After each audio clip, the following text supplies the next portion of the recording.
একটু আগে যখন আমি বক্তব্য শুনছিলাম ওনারা বলছিলেন কি করে এই আজকের আমাদের যে বুক স্টল সেই বুক স্টলটা তৈরি হয়েছে, আমার একটা অদ্ভুত সাদৃশ্য মনে পড়ছিল। তারা বলছিলেন 2023 সালে একবার রাত্রিবেলা আমরা যখন এখান থেকে আমাদের স্টল টল করে বাড়ি গেছি, সকালে উঠে এসে একটা পিন পর্যন্ত খুঁজে পাননি, সবটা লোপাট হয়ে গেছিল, তাই তো? এখন যার যেরকম স্বভাব, তৃণমূলের কাজ চুরি করা, ওরা বালি কয়লা গরু থেকে শুরু করেছে, হাতের কাছে এইগুলো পেয়েছে, এগুলো চুরি করেছিল, ওদের স্বভাব অনুযায়ী ওরা ঠিক কাজ করেছে। এই আমাদের ছোটবেলায় শেখানো হতো না, কুকুরের কাজ কুকুর করেছে, কামড় দিয়েছে পায়ে। তো তারা তাদের স্বভাব অনুযায়ী ঠিক কাজ করেছে। আর আমরা কি করেছি? আমাদের কমরেডরা এই সমস্ত কিছু চুরি হয়ে যাবার পরও পরের দিন তারা বাড়িতে বসে কাঁদেননি, এই ভাঙা এলাকাতেই বই নিয়ে রাস্তায় বসেছেন। যে মানুষ আমাদের কথা শুনছেন, আমি আপনাদের মনে করিয়ে দিতে চাই, যতদিন আপনারা তৃণমূলদের ভোট দেবেন, যতদিন তৃণমূলের সঙ্গে থাকবেন, ততদিন আপনার জীবন যৌবন আপনার ভবিষ্যৎ চুরি হয়ে যাবে। আর যদি আমাদের সঙ্গে থাকেন, তাহলে জীবনের সবচেয়ে কঠিনতম দিনেও এই বামপন্থী মানুষরা নিজের পাঁজর ভাঙা হাত থেকে আপনার জন্য নতুন ভবিষ্যৎ তৈরি করে দেবে, আপনার জন্য নতুন বইয়ের স্থল তৈরি করে দেবে। আপনাকে পক্ষ নিতে হবে, কাদের সঙ্গে আপনারা থাকবেন, পক্ষ নিতে হবে। বাংলাকে বাঁচাতে হবে। তো আমার কথা না, মমতা ব্যানার্জির কথা বলছেন না, জয় বাংলা, বাংলা বিরোধী সমস্ত শক্তিদের নিপাত চাই, ঠিক কথা, একদম বাংলাকে বাঁচাতে হবে। কে বাংলাকে বাঁচাবে? মমতা ব্যানার্জি বাংলাকে বাঁচাবে।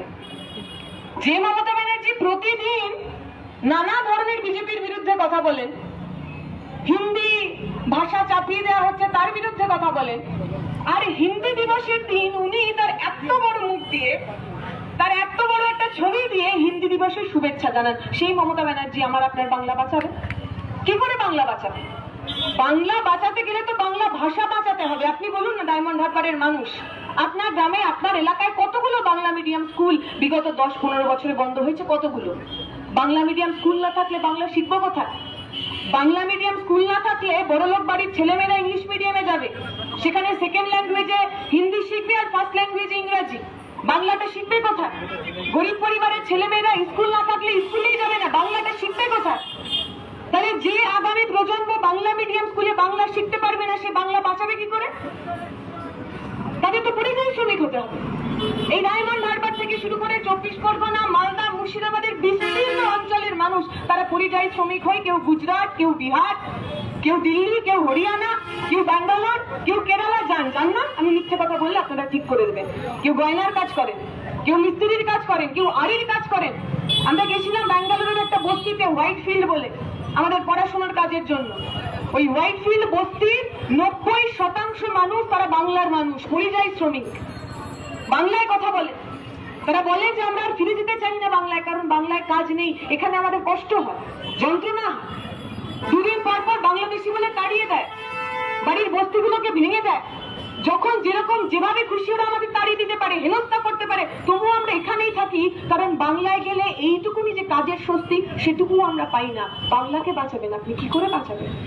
বাংলাকে বাঁচাতে গেলে তো বাংলার ছেলেমেয়ের হাতে কাজ দিতে হবে। 1,10,000 টাকা দিয়েছেন আপনি, প্যান্ডেলে প্যান্ডেলে দিয়েছেন না? আমরা দেখেছি, উনি টিভিতে বলছিলেন 60,000, 70, 80, কত দেব? 90, যাও 1,10,000 দিলাম। মানে মনে হচ্ছে না বাবার বাড়ি থেকে উনি টাকা নিয়ে এসছেন আর লোককে বিলিয়ে দিচ্ছেন। 1,10,000 টাকা মমতা ব্যানার্জি পৈতৃক সম্পত্তি, বাড়ি থেকে নিয়ে এসেছেন।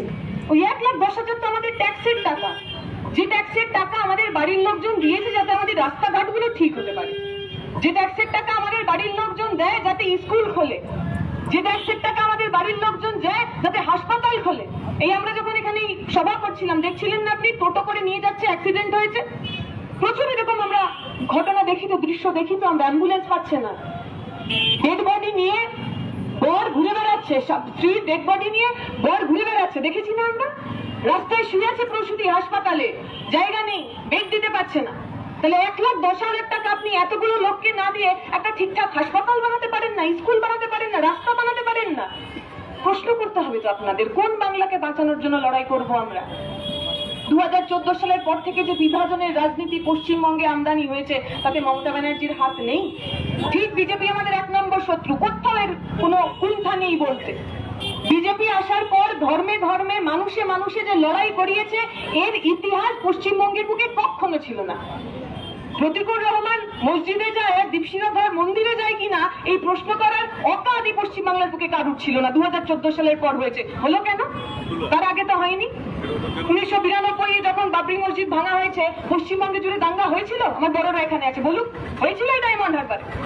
2002 সালে গুজরাটের পর দাঙ্গা হয়েছিল? পশ্চিমবঙ্গের কোন প্রান্তে একটা হিন্দু অথবা একটা মুসলমান মানুষের গায়ে আঁচ লেগেছিল? লাগেনি তো। কারণ রাজ্যের সেই সময় যারা দায়িত্বে ছিলেন, সে বুদ্ধ ভট্টাচার্য হোক অথবা জ্যোতি বসু, কাউকে ধর্ম নিরপেক্ষতা প্রমাণ করার জন্য মাথায় ফেজ টুপি পরে চোখ বন্ধ করে ইনশাআল্লাহ, সুবহানাল্লাহ, মাশাআল্লাহ এসব বলতে হয়নি। কিন্তু তিনি জানতেন সরকারের প্রধানের কাজ কি। যদি কেউ কোথাও দাঙ্গা করতে যায়, জ্যোতিবাবুরা, বুদ্ধদেব ভট্টাচার্যরা মাইকে দাঁড়িয়ে বলেছিলেন, কেউ যদি দাঙ্গা করতে আসে তার মাথায় গুলি করবে, হিন্দু মুসলিম সিপিএম তৃণমূল দেখবে না। এইটা সরকারের কাজ। সরকারের কাজ পুজোর অনুদান দেওয়া নয়, সরকারের কাজ অমুক ভাতা তমুক ভাতা দেওয়া নয়, সরকারের কাজ রেড রোডে গিয়ে নামাজ পড়া নয়, সরকারের কাজ হিন্দু মানুষ মুসলমান মানুষ নির্বিশেষে এই বাংলার বুকে যাতে একটাও সুদীপ্ত মইদুল অথবা অনিরুদ্ধের খুন না হয় সেইটা নিশ্চিত করা। সরকারের কাজ এই পশ্চিমবঙ্গের বুকে হিন্দু মুসলিম নির্বিশেষে যাতে একটা মানুষকেও বাইরে কাজ করতে যেতে বাধ্য না হয় সেইটা নিশ্চিত করা।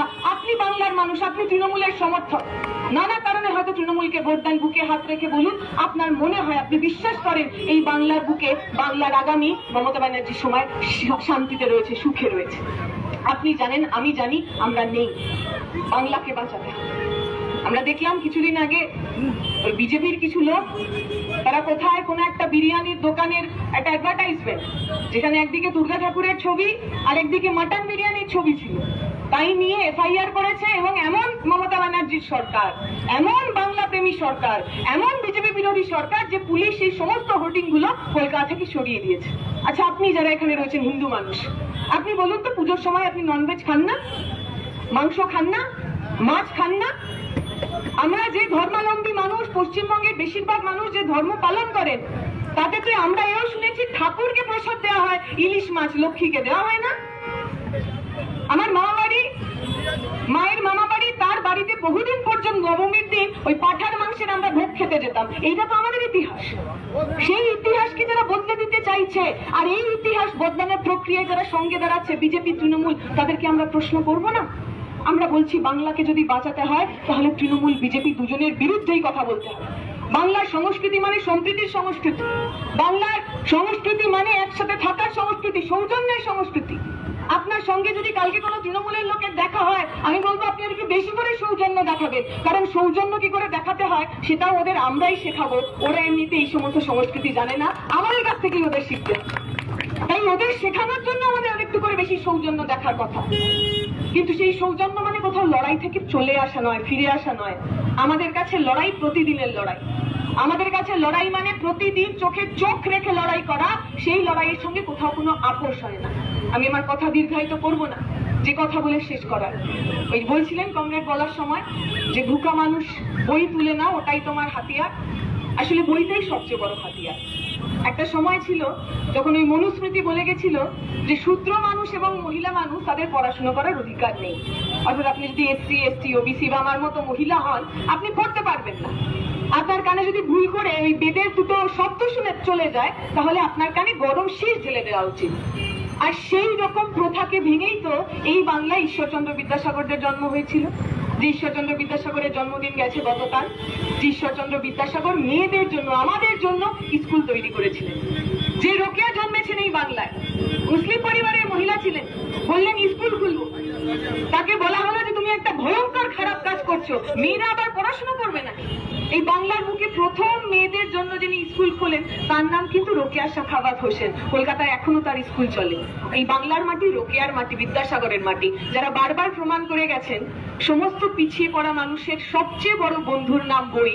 কারণ বই আমাদের কখনো দাগা দেয় না, বই আমাদের কখনো ধোকা দেয় না, বই আমাদের জ্ঞানের আলো দেয়। যে জ্ঞানের আলো আমাদের সমস্ত অন্ধকারকে প্রশ্ন করতে শেখায়, সমস্ত অন্ধকারকে দূরে ফেলতে শেখায়। আমি আশা করবো, আমি ভরসা করবো যে মানুষ আমার কথা শুনতে পাচ্ছেন এই যে ছোট ছোট বাচ্চারা যারা প্রতিদিন ফোনের মধ্যে আরো বেশি বেশি করে ঢুকে যাচ্ছে, যারা আমার আপনার আশপাশ থেকে একটু একটু করে দূরে চলে যাচ্ছে, যাদের হাতে আমরা ওই ফোনে ফিফা থেকে শুরু করে পাবজি থেকে শুরু করে নানা ধরনের গেম তুলে দিয়েছি, যে গেমের মূল কথাই হচ্ছে আরো বেশি খুন করো, যে যত বেশি খুন করতে পারবে সে শত ভালো প্লেয়ার।